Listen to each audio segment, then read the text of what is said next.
ఒక వ్యక్తి దేవుణ్ణి సేవిస్తే ఏం చేస్తాడంట? వారి ఆహారమును వారి పానీయాన్ని దీవిస్తానన్నాడు. రెండవదిగా దేవుడు ఎక్కడ ఉంటాడో అక్కడ ఆ వ్యక్తిని పెట్టుకుంటాడు అని, అంటే ఆయనతో ఉంటాడు అని.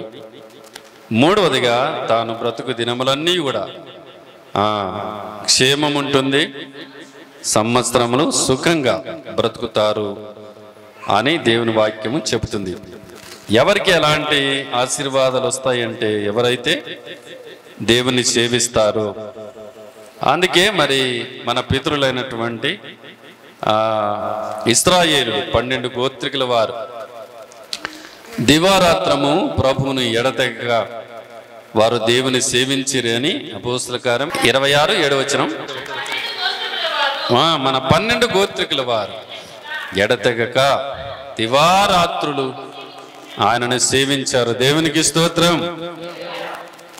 ఎందుకు ఆయన్ని సేవించారంటే ఆయన్ని సేవించటం వలన వచ్చేటువంటి ఆశీర్వాదాలు బైబిల్ గ్రంథంలో ఉన్నాయి కనుక వాళ్ళు దివారాత్రులు దేవుణ్ణి సేవించినట్లుగా మనం చూస్తాం. అలాగే మరి యెహోషువ కూడా నేనును నా ఇంటి వారిని యెహోవానే సేవిస్తాము అని చెప్పాడు ఇశ్రాయేలు జనాంగంతో. కుటుంబ సమేతంగా దేవుణ్ణి సేవించటంలో యెహోషువకు దేవుడిచ్చినటువంటి వాగ్దానాలు ఈ సమయంలో నేను మీకు జ్ఞాపకం చేస్తాను. తాను ఇశ్రాయేలు జనాంగముతో మీరు ఎవరిని సేవిస్తారో సేవించండి, కానీ నేనును నా ఇంటి వారిని మాత్రం యెహోవానే సేవిస్తాను. ఎందుకు?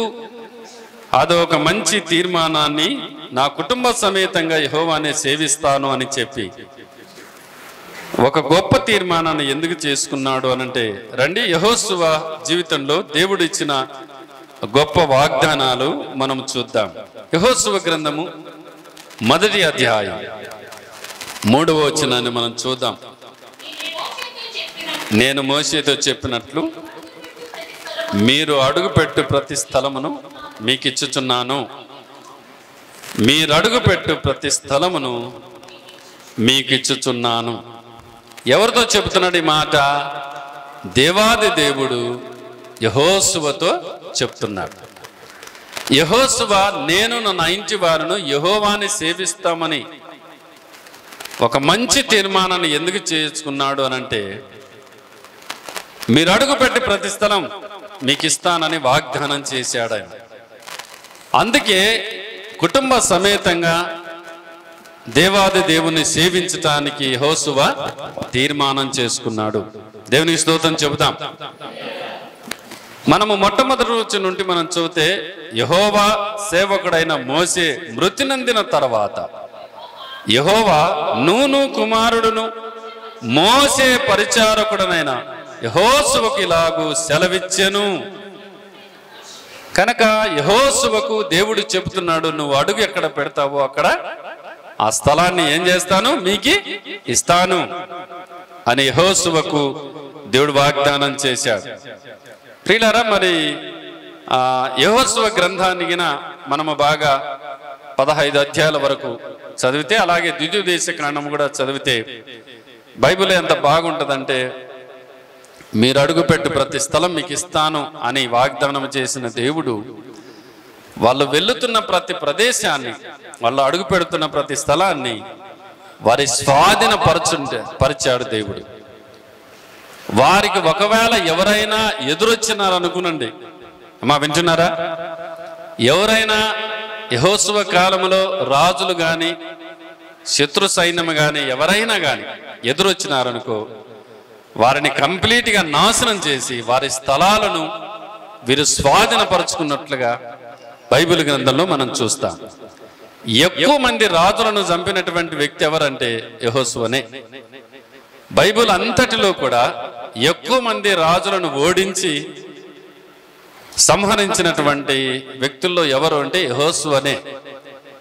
ఆ యెహోషువ గ్రంథాన్ని చదివితే మనకు అర్థమవుతుంది. కనుక దేవుని బిడ్డలారా, దేవుడు యెహోషువకు వాగ్దానం చెప్తున్నాడు, నువ్వు అడుగుపెట్టి ప్రతి స్థలాన్ని ఇస్తాను. ఆయన యుద్ధాలు చేసుకుంటూ చేసుకుంటూ చేసుకుంటూ ఓటమి పాలు కాకుండా, ఏమండి యెహోషువకు దేవుడు తోడుగా ఉండి అన్ని విషయాలలో విజయాన్ని ఇస్తూ వారు అడుగుపెట్టు ప్రతి స్థలాన్ని కూడా వారి స్వాధీనపరుస్తూ ముందుకు నడిపించాడు దేవుడు. అందుకే యెహోషువ నేనును నా ఇంటి వారిని యెహోవాని సేవిస్తాను. ఎందుకు తెలిసిన? ఆయన వాగ్దానం ఇచ్చినాడు, నాకు వాగ్దాన ప్రకారంగానే నన్ను నడిపించినాడు. దేవునికి స్తోత్రం. కనుక దేవుని బిడ్డలారా, ఒక కుటుంబము దేవుని సేవించగలిగితే దేవుడు వారికి వాగ్దానాన్ని ఇచ్చి ఆ వాగ్దానాన్ని నెరవేరుస్తాడు. ఆమెను చెప్పండి. ఆ వాగ్దానాన్ని ఏం చేస్తాడు? నెరవేరుస్తాడు.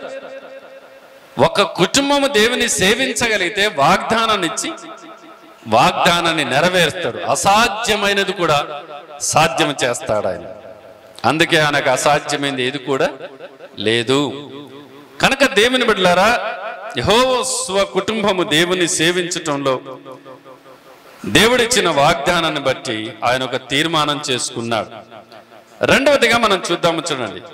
యెహోషువ గ్రంథం 1వ అధ్యాయము 5వ వచనాన్ని మనం చదువుదాం.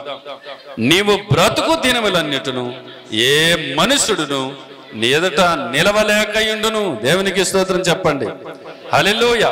నువ్వు బ్రతుకు ఎన్ని సంవత్సరాలు బతుకుతావో అన్ని సంవత్సరాలు ఏ మనుషుడు కూడా నీ ఎదుట నిలబడ్డా. ఎంత మంచి వాగ్దానం కదండి.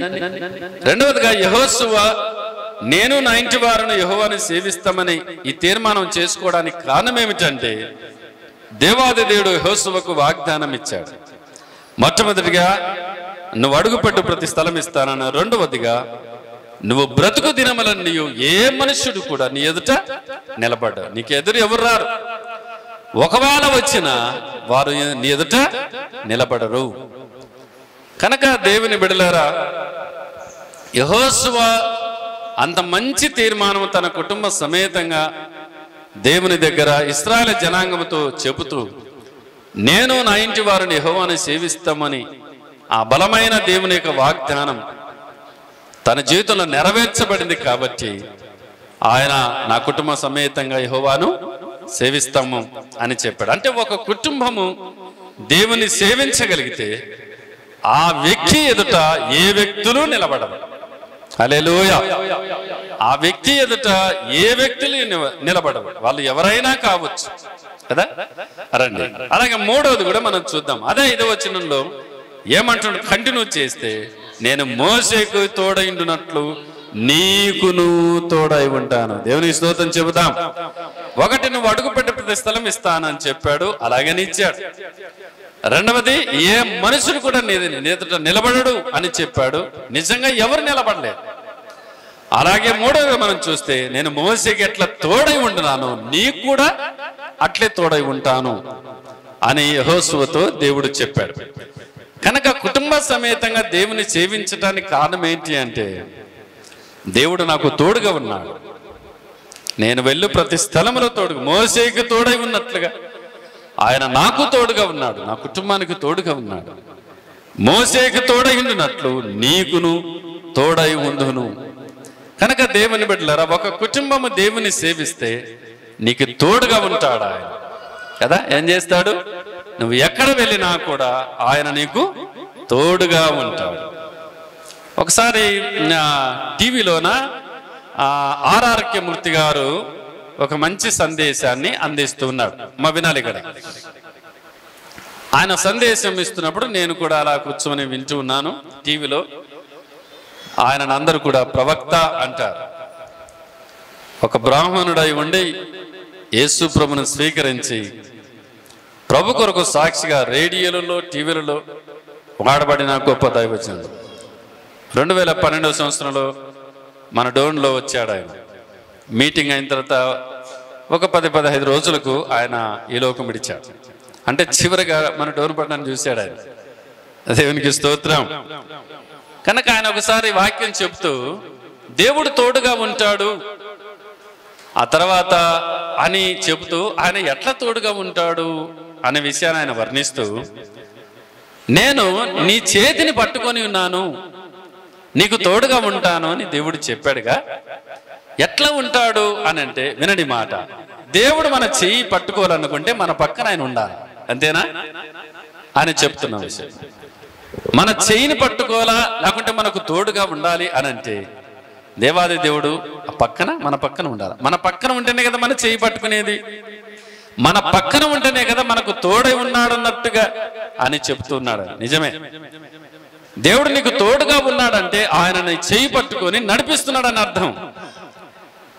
నువ్వు ఎక్కడ వెళ్ళినా కూడా నీ చెయ్యి పట్టుకొని నడిపిస్తున్నాడు, నీకు తోడుగా నీ ఎంట వస్తున్నాడు. ఒకసారి మోసే దేవుని దగ్గర ప్రార్థించినప్పుడు, నువ్వు మాతో రాకపోతే మేము వెళ్ళము అని చెప్పేశాడు మోసే. అప్పుడు మోసేతో దేవుడు ఏమంటాడు, నా సన్నిధి నీకు తోడుగా వస్తుంది. దేవునికి స్తోత్రం. కనుక దేవుని బిడ్డలారా, ఒక కుటుంబము దేవుని సేవించగలిగితే దేవుడు నీకు తోడుగా ఉంటాడు. ఏనాయన 4వ వచనాన్ని మనం చూద్దాం. 6వ వచనాన్ని చూద్దాం. మొదట్లై నిన్ను విడవను, నిన్ను ఎడబాయను. దేవునికి స్తోత్రం చెబుదాం. హల్లెలూయా. నిన్ను విడిచిపెట్టాను, నేను నిన్ను ఎడబాయను. ఇర్మీయా గ్రంథం 31వ అధ్యాయం 3వ వచనంలో శాశ్వతమైన ప్రేమతో నేను మిమ్మల్ని ప్రేమిస్తున్నాను, విడవక మీ ఎడల కృప చూపుతున్నాను అంటాడు. యెషయా గ్రంథం 54వ అధ్యాయంలో 17వ వచనంలో 10వ వచనంలో పర్వతములు తొలగిపోయినను మెట్టలు తత్తులు నా కృప నిన్ను విడిచిపోదు.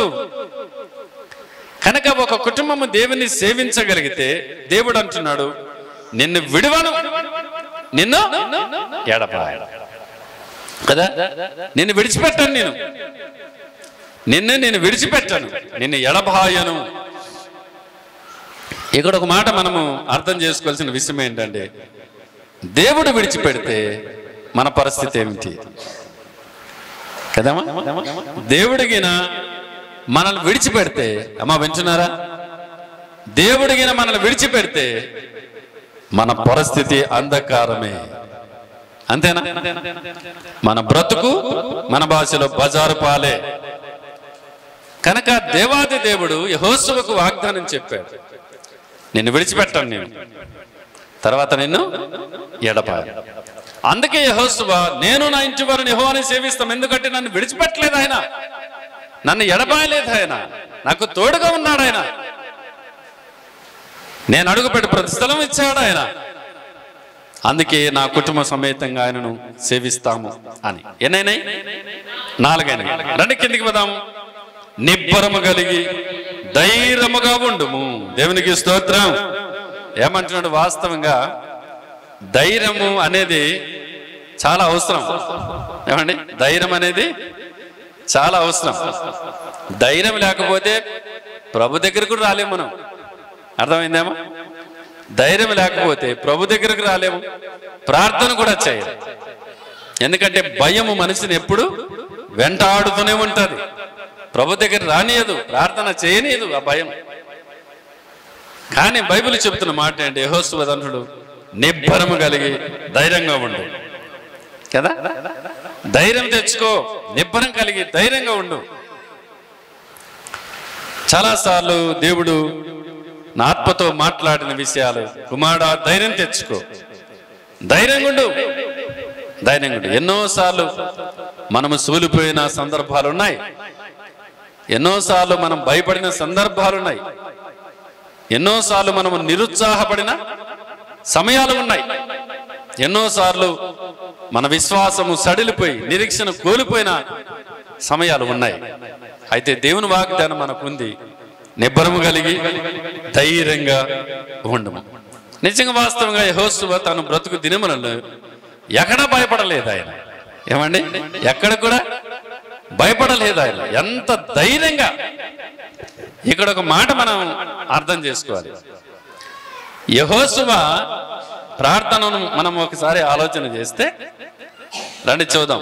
యెహోషువ గ్రంథంలోనే 10వ అధ్యాయము 12వ వచనాన్ని నేను చదువుతాను, జాగ్రత్త వినండి. యెహోషువ గ్రంథం 10వ అధ్యాయం 12. యెహోవా ఇశ్రాయేలు ఎదుట అమోరీయులను అప్పగించిన దినమున ఇశ్రాయేలు వినుచుండగా యెహోషువ యెహోవాకు ప్రార్థన చేశాను, సూర్యుడా నీవు గిబియానులో నిలుము, చంద్రుడా నీవు అయ్యాలోయలో నిలుము, జనులు తమ శత్రువుల మీద పగ తీర్చుకుని వరకు సూర్యుడు నిలిచెను, చంద్రుడు ఆగెను అన్నమాట యాషేరు గ్రంథములో వ్రాయబడినది.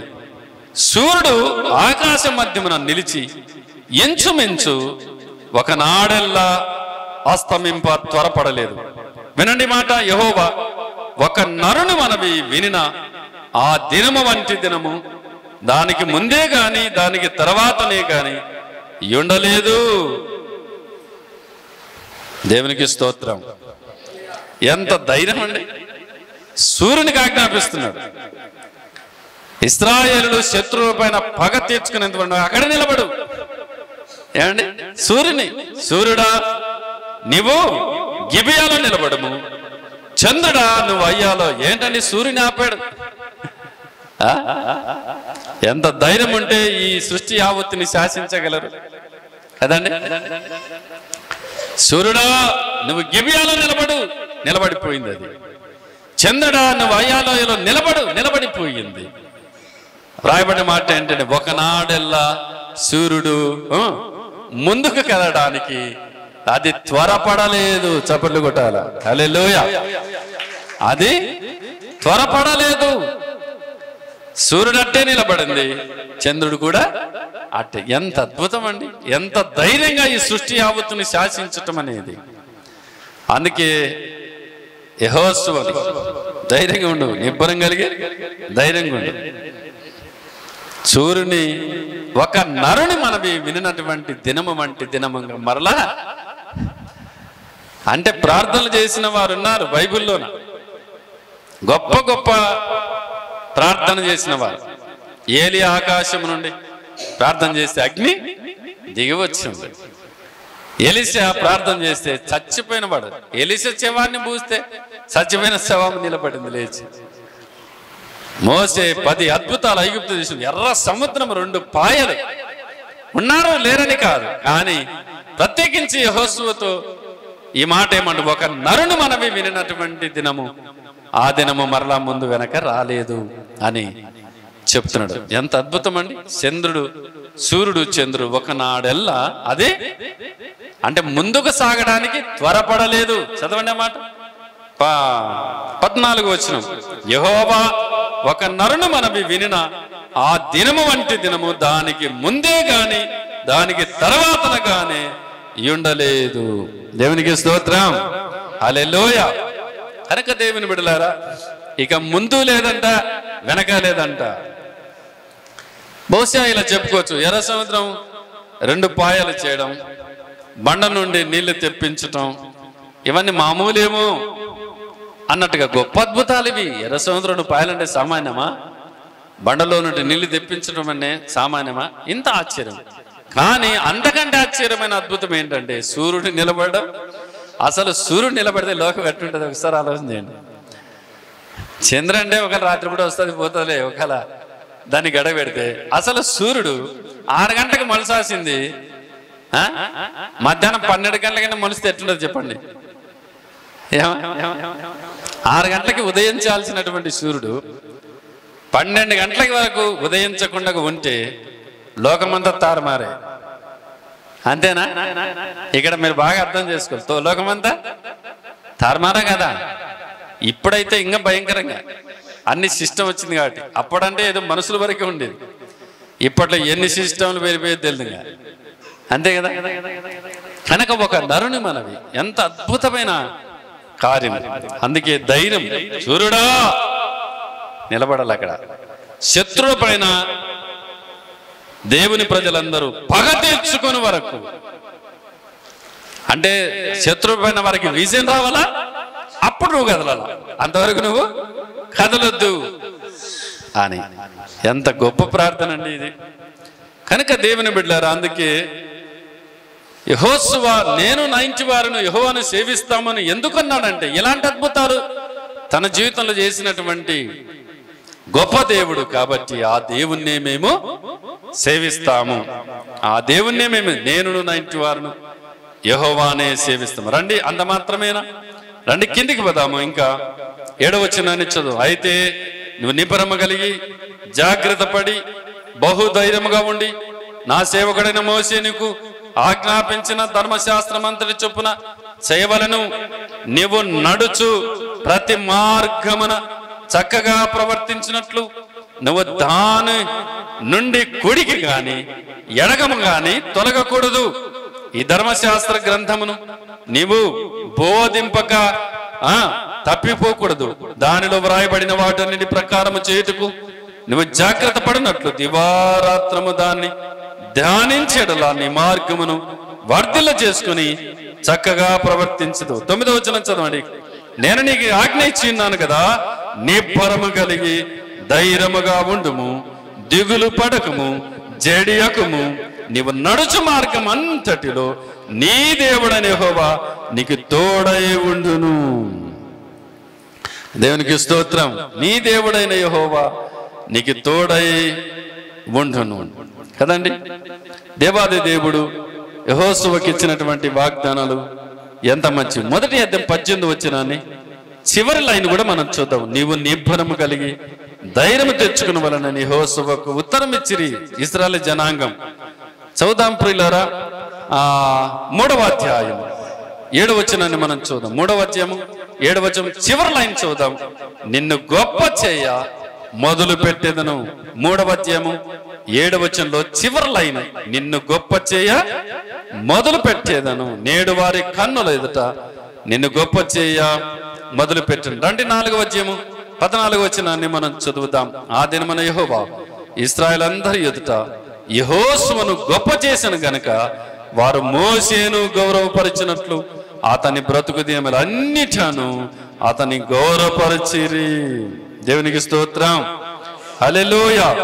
కనుక దేవుని బిడ్డలారా, ఎన్ని వాగ్దానాలు మనము యెహోషువ జీవితంలో మనం చూస్తాం. కనుక ఈ వాగ్దానం ఇచ్చి వాగ్దాన ప్రకారంగా యెహోషువ నడిపించాడు కాబట్టి ఆయన ఇశ్రాయేలు జనాంగముతో ఈ మాట అంటూ ఉన్నాడు. మీరు ఎవరిని సేవిస్తారో సేవించండి, మీ ఇష్టం. నేను నా ఇంటి వారిని మాత్రం యెహోవానే సేవిస్తాం. ఎందుకు అనంటే మనం ఇప్పుడు చెప్పుకున్న మాటలన్నీ దేవుడు వాగ్దానం ఇచ్చి వాగ్దాన ప్రకారంగా ఆయన నడిపించాడు. అడుగుపెట్టు స్థలం ఇచ్చాడు. తర్వాత తోడుగా ఉన్నాడు. భయపడొద్దని అభయాన్ని ఇచ్చాడు. అతని ప్రార్థన ఆలకించాడు. నిన్ను విడిచిపెట్టాను విడవను అని చెప్పిన ప్రకారంగా యెహోషువ నడిపించుకుంటూ వచ్చినందువలన యెహోషువ ఒక మంచి తీర్మానాన్ని తీసుకున్నాడు. ఏమిటి అంటే, మీ ఇష్టం అయ్యా, మీరు ఎవరైనా సేవించండి, నేను నా ఇంటి వారిని మాత్రం యెహోవానే సేవిస్తాము అని చెప్పాడు. కనుక దేవుని బిడ్డలారా, ఒక కుటుంబము దేవుని సేవించగలిగితే, అమ్మ వినాలి, ఒక కుటుంబము దేవుని సేవించగలిగితే ఈ వాగ్దానాలన్నీ దేవుడు నీకు ఇస్తాడు. నీ జీవితంలో కూడా నెరవేరుస్తాడు. ప్రియులారా, యెహోషువ గ్రంథాన్ని మనం ఒకసారి పరిశీలన చేస్తే రండి. 5వ అధ్యాయం మొదటి నుండి చదువుతాను, జాగ్రత్త వినండి. 5వ అధ్యాయం మొదటి వచనము. వారు దాటుచుండగా ఇశ్రాయేలు ఎదుట నుండి యెహోవా యోర్దాను నీళ్లను ఎండ చేసిన సంగతి దిక్కునున్న అమోరీల రాజులందరూ సముద్రము నొద్దనున్న కనానీయుల రాజులందరూ వినినప్పుడు వారి గుండెలు చెదిరిపోయెను. వినండి మాట. ఇశ్రాయేలు భయము చేత వారికి ఇక ధైర్యమేమియు లేకపోయాను. దేవునికి స్తోత్రం చెబుతాం. హల్లెలూయా. ఇశ్రాయేలు ఎదుట రండి. 9వ అధ్యాయం మొదటి వచనం నుండి. యోర్దాను అవతలనున్న మన్యములోను లోయలోను లెబానోను నెదుటి మహాసముద్ర తీరమంతటను ఉన్న హిత్తీలు, అమోరీయులు, కనానీయులు, ఫెరిజీలు, హివ్వీలు, హోబీసీలు అని వారి రాజులు జరిగిన దాన్ని వినినప్పుడు, అది ఇక యెహోషువను గురించి ఇశ్రాయేలు జనాంగాన్ని కనానీయులు, హిత్తీలు, ఫెరిజీలు, హోబీసీలు వీళ్ళందరూ వినపాటికి వారి గుండెలు నీరైపోయినాయట, భయపడిపోయినారు.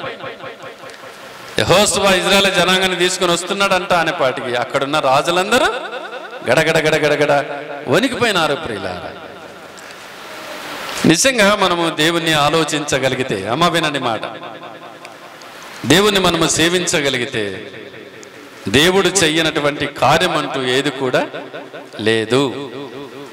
యెషయా గ్రంథం 43వ అధ్యాయము 13వ వచనంలో ఆయన కార్యము చేయగా త్రిప్పగలిగిన వారెవరు అని వ్రాయబడి ఉంది. ఒక వ్యక్తి దేవుణ్ణి సేవించగలిగితే, ఒక కుటుంబము దేవుని సేవించగలిగితే ఆ వ్యక్తి జీవితంలో దేవుడు చెయ్యనటువంటి కార్యం అంటూ ఏది కూడా ఉండదు. ప్రతి కార్యాన్ని అద్భుతం చేస్తాడు. ఇంకో విషయాన్ని చెప్పాలా, అదేమిటి అనంటే ఆయన చేసే కార్యములు చాలా గొప్పవి. ఏదో చిన్న చిన్నవి, జ్వరం వచ్చింది బాగు చేసినాడు, లేకుంటే తలకాయన వచ్చింది బాగు చేసినాడు, ఇట్లా కాదు. చచ్చిపోతున్నాడు ఈ మనిషి అనగా బ్రతికించేది గొప్పతనం. దేవునికి స్తోత్రం. డాక్టర్లు అయిపోయింది నీ పని, క్యాన్సర్ వచ్చింది ఇంకా ఎత్తండి మంచం అనేటప్పుడు బాగు చేయడం గొప్పతనం. దేవుడు అలాంటి గొప్ప కార్యాలు చేస్తాడు.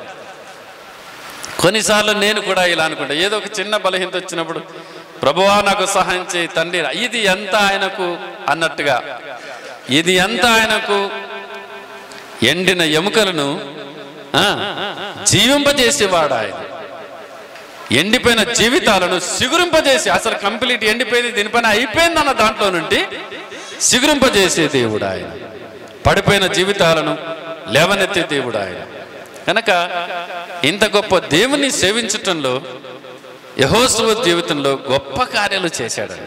నువ్వు అడుగుపెట్టే స్థలంలో నీకు ఇస్తాను, నేను నీకు తోడుగా ఉంటాను, తర్వాత నీతో నడుస్తాను, నిబ్బరం కలిగి ధైర్యంగా ఉండు కదా, నిన్ను విడిచిపెట్టాను కదా, నిన్ను ఎడబాయను, ఏ మనుషుడు నీ ఎదుట నిలబడడు, ఆ తర్వాత నిన్ను గొప్ప చేయ మొదలు పెడతా. ఇశ్రాయేలు జనాంగం అంతట్లో గొప్ప చేసినప్పుడు మోషేను గౌరవించినట్లు ఇశ్రాయేలు యెహోషువను కూడా గౌరవించిరి అని మనం చూస్తాం. కనుక దేవుని బిడ్డలారా, ఒక వ్యక్తి లేకుంటే ఒక కుటుంబం దేవుని సేవిస్తూ ఉంటే దేవుడు వాగ్దానాన్ని ఇస్తూ అంచెలంచెలుగా ఆ వ్యక్తిని గొప్ప చేస్తాడు, అంచెలంచెలుగా ఆశీర్వదిస్తాడు, అంచెలంచెలుగా దీవిస్తాడు. మోషే 120 సంవత్సరాలు బ్రతికితే యెహోషువ 110 సంవత్సరాలు బతికాడు. ఏమండి సోదరమాట? రండి యెహోషువ గ్రంథం 24:29. ఈ సంగతులు జరిగిన తర్వాత నూను కుమారుడును యెహోవా దాసుడునైన యెహోషువ 110 సంవత్సరముల వయస్సు గలవాడై మృతి పొందెను. దేవునికి స్తోత్రం. ఎన్ని సంవత్సరాలు అంటమ్మా? ఎన్ని సంవత్సరాలు? 110 సంవత్సరాలు. మోసే ఎన్ని సంవత్సరాలు? ద్వితీయోపదేశకాండం చివరి అధ్యాయం 7వ వచనాన్ని చూద్దాం. మోసే చనిపోయినప్పుడు 120 సంవత్సరముల ఈడు గలవాడు, అతనికి దృష్టి మాంద్యం లేదు, అతని సత్తువ తగ్గలేదు. మోసే 120 సంవత్సరాలు బతికితే యెహోషువ 110 సంవత్సరాలు బ్రతికాడు. ఏమండి, దేవాది దేవుడు, వినాలి తమ్ముడు వినాలి, దేవాది దేవుణ్ణి ఒక వ్యక్తి సేవించితే దేవుడు ఇలాంటి వాగ్దానాలను ఇచ్చి వాగ్దానాల ప్రకారంగా దేవుడు నడిపిస్తాడు. అందరిలోన గొప్ప చెయ్య మొదలు పెడతాడు ఆయన. అందరిలో నువ్వే గనుడుగా ఉంటావు. యెహోషువ ఇశ్రాయేలు జనాంగాన్ని తీసుకుని వెళ్తూ ఉంటే ఆ ముందున్నటువంటి రాజులందరూ కూడా భయపడేవారంట. అంతేనా? ఇశ్రాయేలులకు బెదరు వారి గుండెలు దడానింది. దేవునికి స్తోత్రం. ఏ మనుషుడు కూడా నీ ఎదురు నిలబడడని చెప్పాడు యెహోషువతో దేవుడు. అట్లానే చేసినాడు కదండి. యెహోషువ ప్రార్థన చేస్తే సూర్యచంద్రులను ఆపేశాడు. ఎంత గొప్ప కార్యాలు! కనుక దేవుని బిడ్డలారా, మనము గ్రహింపలేని గొప్ప కార్యములను చేస్తాడు. ఎప్పుడు? మనం ఆయనను సేవించినప్పుడు, మనం ఆయనను ప్రేమించినప్పుడు, ఆయనను సేవించినప్పుడు. అందుకే కదా యెహోషువ అంటున్నాడు, నేనును నా ఇంటి వారును యెహోవానే సేవిస్తామని. కనుక కుటుంబ సమేతంగా దేవుణ్ణి సేవించటం, కుటుంబ సమేతంగా దేవుణ్ణి సేవించటం, నీ జీవితంలో దేవుడు గొప్ప కార్యాలు చేస్తాడు. నిన్ను విడిచిపెట్టాడు, నిన్ను ఎడబాయడు, నీకు తోడై ఉంటాడు, నిన్ను గొప్ప చేయ మొదలు పెడతాడు. మంచి వృద్ధాపములో చక్కటి ఆయుస్సును పొడిగించి మంచి వృద్ధాపములోన మృతి పొందుతావు. బైబిల్లోన అబ్రహామును గురించి, ఇస్సాకును గురించి ప్రియులారా ఎంత బాగుంటాయి అని అంటే నేను మీకు జ్ఞాపకం చేస్తాను. అబ్రహామును గురించి, ఇస్సాకును గురించి కొన్ని విషయాలు నేను మీకు జ్ఞాపకం చేస్తాను. అబ్రహాము వారి యొక్క మరణము ఇస్సాకు యొక్క మరణము అలాగే యాకోబు యొక్క మరణము ఎలా ఉంటుంది అనంటే మనం చూద్దాం. ఇప్పుడు ఆదికాండము 49వ అధ్యాయము 33వ వచనాన్ని మనం చూద్దాం. యాకోబు తన కుమారులకు ఆజ్ఞాపించుట చాలించి మంచము మీద తన కాళ్ళు ముడుచుకొని ప్రాణము విడిచి తన స్వజనుల యొద్దకు చేర్చబడింది. ఈ మాట మీరు చూడండి, తన ప్రాణమును విడిచి. ఎంత బాగుంటుంది! ప్రాణం పోవడం కాదు, ఏమర్థమైందా? ప్రాణం పోయింది కాదు, ప్రాణము విడిచి చక్కగా కుమారులందరినీ దీవించి మంచం మీద తన కాళ్ళు ముడుచుకొని ప్రాణము విడిచి తన స్వజనుల యొద్దకు చేర్చబడెను. ప్రాణము విడిచి, ప్రాణము తీసి, ప్రాణం పోయి కాదు కదా. ఈ మాట మీకు అర్థమవుతున్నాయా? ప్రాణము విడిచి. ఎంత మంచిగా ఉంటుంది ఈ మాట. అది ఇస్సాకు కూడా అలాగే ఉంటుంది, అబ్రహాము కూడా అలాగే ఉంటుంది. వీరు ముగ్గురు యొక్క మరణాలు వారు ప్రాణాన్ని విడిచిరి అనే మాట బైబిల్లో ఉంటాయి. అంటే మంచి వృద్ధాపంలోన ప్రభువుకు నమస్కారం చేసి, ఆ మాట మనం చూద్దామా? రండి, ఆదికాండంలోనే 43వ అధ్యాయం 26వ వచనాన్ని చూద్దాం. ఆదికాండం 43వ అధ్యాయము 26వ వచనం. యోసేపు ఇంటికి వచ్చినప్పుడు వారు తమ చేతుల్లో ఉన్న కానుకలను ఇంటిలోనికి తెచ్చి అతనికిచ్చి అతనికి నేలను సాగిలపడి. ఎవరికి ఎవరికి అన్నలు ఏం చేశారంట? యోసేపునకు సాగిలపడుట. అలా ఇలా కొన్ని విషయాలు మనము చదివితే ఎంత బాగుంటాయో. సాగిలపడటం, తగ్గించుకోవడం, అభివృద్ధి పొందటం, ఇలాంటి విషయాలు బైబిల్లో మనం చూస్తాం. కనుక దేవుని బిడ్డలారా, మరణము కూడా దేవునికి మహిమకరంగానే. దేవునికి స్తోత్రం చెబుదాం. మరణము కూడా దేవునికి మహిమకరంగానే.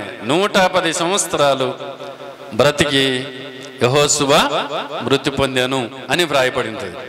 అంటే ఎక్కువ కాలము బ్రతకడానికి అవకాశం ఉంది. ఎప్పుడు అనంటే ఒక కుటుంబము దేవుణ్ణి సేవించినప్పుడు, కుటుంబమంతా దేవుణ్ణి సేవించినప్పుడు ఎక్కువ కాలము ఈ లోకంలో బ్రతకటం మన భాషలో అదృష్టం కదా. అంతేనా? మన భాషలో ఏంటమ్మా చెప్పండి? అదృష్టం. కనుక దేవుని బిడ్డలారా, కుటుంబ సమేతంగా దేవుణ్ణి మనము సేవిద్దాం. ఒకటి, దేవుణ్ణి ప్రేమిద్దాం. రెండవది, దేవుణ్ణి సేవిద్దాం. దేవుని ప్రేమించట్లో ఉండే ఆశీర్వాదాలు, దేవుణ్ణి సేవించటంలో ఉండే ఆశీర్వాదాలు మీకు అర్థమైంటాయి. ఇప్పుడు ఒక వ్యక్తి లేకుంటే ఒక కుటుంబం దేవుని సేవిస్తే దేవుడు ఎలాంటి ఆశీర్వాదాలు ఇస్తాడు అనే విషయాలు మనము చూసుకుంటున్నాం. కనుక బ్రతికినంత కాలము దేవుణ్ణి ప్రేమిద్దాం. బ్రతికినంత కాలము కుటుంబ సమేతంగా దేవుణ్ణి సేవిద్దాం. అలాంటప్పుడు దేవుడు మనల్ని కూడా యెహోషువలాగానే వాగ్దానాన్ని ఇచ్చి తోడుగా ఉండి గొప్ప చేసి నిండు వృద్ధాపములోన ప్రభు సన్నిధికి చేరగలటువంటి గొప్ప కృపను దేవుడు మనకు దయచేస్తాడు. కనుక కుటుంబ సమేతంగా కదా, యెహోషువ అన్నట్లుగా కుటుంబ సమేతంగా మనం కూడా దేవుని సేవించగలిగితే యెహోషువకి ఇచ్చినటువంటి వాగ్దానాలు మనం కూడా సొంతం చేసుకుంటాం. దేవుడు ఆ వాగ్దానాన్ని మన పట్ల కూడా నెరవేరుస్తాడు. అందుకే నూతన కార్యాలు అనే పాటలో అబ్రహాము పొందిన ఆశీర్వాదాలు, ఇస్సాకుకి ఇచ్చిన వాగ్దానాలు, యాకోబుకి ఇచ్చిన దీవెనలు నాకు కూడా దయచేయి. నాకు ఆ తర్వాత ఇంకో పాటలు కూడా, నీ వాగ్దానాలన్నీ నావే, దానిని నెరవేర్చుట నువ్వే. బైబిల్లో ఉన్న వాగ్దానాలన్నీ మనవే. వాళ్ళకిచ్చినాడు అని అనుకుంటే పొరపడుతున్నావు. నీకు కూడా ఇస్తున్నాడు ఆయన. బైబిల్ ఉన్న వాగ్దానాలని మనవే, దానిని నెరవేర్చుట ఆయన. ఆమెను చెప్పండి, అందరూ కూడా నెరవేర్చుట ఆయన. కనుక ఈ సమయంలో మనము ప్రభువా నా కుటుంబ సమేతంగా నిన్ను సేవిస్తాము, యెహోషువ వాగ్దానాలు నా జీవితంలో కూడా నెరవేర్చు. ఎందుకంటే యెహోషువ కుటుంబ సమేతంగా నిన్ను సేవిస్తానని తీర్మానం చేసుకున్నాడు. నేను కూడా ఒక తీర్మానం చేసుకుంటున్నాను, నా కుటుంబ సమేతంగా నిన్ను సేవిస్తాను, యెహోషువ వాగ్దానాలతో నా జీవితాన్ని కూడా దర్శించు, నాతో ఉండు, నాకు తోడుగా ఉండి నా ప్రార్థన ఆలకించు, నన్ను గొప్ప మొదలుపెట్టు, నీ బిడ్డగా బతుకుతాను, జీవించినంత కాలం కుటుంబ సమేతంగా నిన్ను సేవిస్తానని మనం కూడా మనసారా ప్రార్థన చేసుకుంటే దేవుడు తప్పకుండా యెహోషువకి ఇచ్చిన వాగ్దానాలు మనకి ఇచ్చి నిబ్బరం కలిగి ధైర్యంగా ఉండు, నేను నిన్ను విడిచిపెట్టను, నిన్ను ఎడబాను, నువ్వు అడుగుపెట్టి ప్రతి స్థలం ఇస్తాను, నేను నీకు తోడుగా ఉంటాను, నిన్ను గొప్ప మొదలు పెడతాను. 110 సంవత్సరాలు బ్రతికి కదండి. దేవునికి స్తోత్రం. గవర్నమెంట్ వారు ఒక 2-3 సంవత్సరాల క్రితం ఒక సర్వే చేశారు. ఏంటి ఆ సర్వే అంటే, యాక్సిడెంట్ ద్వారా చనిపోతున్నటువంటి వ్యక్తులను సర్వే చేశారు మన ఇండియా దేశంలో. 18 సంవత్సరాల వయసు మొదలుకొని 35 సంవత్సరాల వయసులో ఉన్నవారు ఒక్క రోజుకి 420 చిల్లర చనిపోతున్నారంట మన ఇండియా దేశంలో. 18 సంవత్సరాల వయసు మొదలుకొని 35 సంవత్సరాల లోపల ఉన్నవారు ఒక్క రోజుకి మన ఇండియా దేశంలో 29 రాష్ట్రాలు, ఇండియా దేశంలో కేవలం యాక్సిడెంట్ ద్వారా 18 సంవత్సరాలు మొదలుకొని 35 సంవత్సరాల లోపల ఉన్నవారు 400 చిల్లర ఒక్క రోజుకు చనిపోతున్నారంట. ఇలా మనం చెప్పుకుంటూ ఉంటే ప్రియులారా, 110 సంవత్సరములు దేవుడు కదండి పుట్టింది మొదలుకొని, వింటున్నారా ఈ మాట, పుట్టింది మొదలుకొని 110 సంవత్సరాల వరకు దేవుడు కాపాడడం అద్భుతం కాదా? చిన్న వయసు మొదలుకొని బాల్య వయసు వచ్చినా, యవన వయసు వచ్చినా, మధ్య వయసు వచ్చినా, వృద్ధుల వచ్చినా, ఏమండి మన ఫెలోషిప్కి ఒక ఆయన వస్తాడు. దాదాపుగా ఆయనకి దగ్గర 70 సంవత్సరాలకు లోపు ఉంది. ఆయన మన కర్నూలు జిల్లంతా బైక్ మీదనే పోతాడు.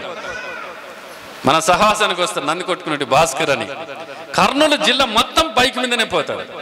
నేను ఒక అరగంట బైక్ మీద పోవడానికి చాలా ఇబ్బంది పడతాను. కానీ ఆయన కర్నూలు జిల్లా అంతా బైక్ మీదనే పోతాడు. ఆయన చెప్తాడు, సార్ నాకు నడుములు నాయవు, కాళ్ళు నాయవు అంటాడు. 70 సంవత్సరాల వయసులో వచ్చినటువంటి ఈ వ్యక్తి, నేను ఇంత దూరం పోతా, ఎక్కడ కర్నూలు నుండి దేవనకొండకు బండి వేసుకుని వస్తాడు, దేవనకొండ నుంచి మళ్ళీ బేతంచాలకు బండి వేసుకున్నాను, బేతంచాల అంటే మళ్ళీ నందికొండకి ఇట్లా పోతాడు ఆయన. నేను అడిగిన ఒకరోజు, అంటే బైక్ మీద ఇంతగానే తిరుగుతావు, నేను అరగంట కంటే ఎక్కువ కూర్చోలేను, మరి ఏమంటే, సార్ నాకు నడుము నొప్పి లేవు, కాళ్ళ నొప్పి లేవు. దేవునికి స్తోత్రం. నిజమే, అంత వయసు అయినప్పటికైనాను ఏమండి ఆయనను దేవుడు ఆయనకు తోడుగా ఉంటున్నాడు, ఆరోగ్యాన్ని ఇస్తున్నాడు, ఆయుస్సును పొడిగిస్తున్నాడు, ఆశీర్వదిస్తున్నాడు. అందుకే ఆయన బైక్ మీదనే తిరుగుతూ ఉన్నాడు. కనుక దేవుని బిడ్డలారా, దేవుని వాగ్దానాలు చాలా గొప్పవి. వాటిని మనం స్వతంత్రించుకోవాలా, ఆ వాగ్దానాలు మనం స్వతంత్రించుకోవాలి. అవి మన జీవితంలో నెరవేర్చబడాలంటే యెహోషువలాగా మనం కూడా దేవుణ్ణి సేవించాలి. అలా సేవించినప్పుడు ఆ వాగ్దానాలు మన జీవితంలో కూడా నెరవేర్చబడతాయి. అటు కృప దేవుడు మనందరికీ సహాయం చేయనుగాక.